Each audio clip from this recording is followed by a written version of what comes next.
মা বলছে আমার ছেলেটা খুবই খারাপ। বউয়ের কথা শুনে ওই একই মা বলছে যে মেয়ের জামাইটাও ভালো না, মেয়ের একটা কথাও শোনে না।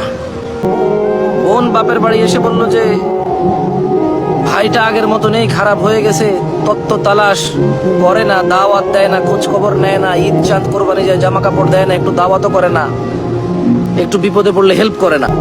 আবার ওই বোনটাই বলে আরে জানিস তোর দুলাভাইটা খুবই খারাপ, কাম কাজ করে করবি কি আর, বোনের দাওয়াত দে, বাগিনারে দাওয়াত দে, আজকে বোনের এটা হয়েছে, ভাইয়ের ওটা হয়েছে, সারাদিন তো বোন ভাই করে করে তার জীবন শেষ করে দিল।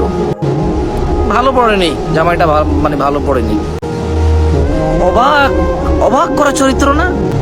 মা তার ছেলের জন্য যে চরিত্রকে অপছন্দ করে, ঘৃণা করে, বদদোয়া করে, কিন্তু মা তার মেয়ের জামাইয়ের জন্য এমন চরিত্রের আকাঙ্ক্ষা করে এবং দোয়া করে।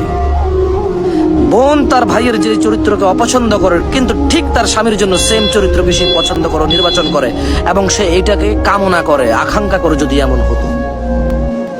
সমাজের এই স্যাড চরিত্র আমাকে ভাবায়। আমি সবাইকে বলবো না, এরকম হয়, আমরা দেখেছি।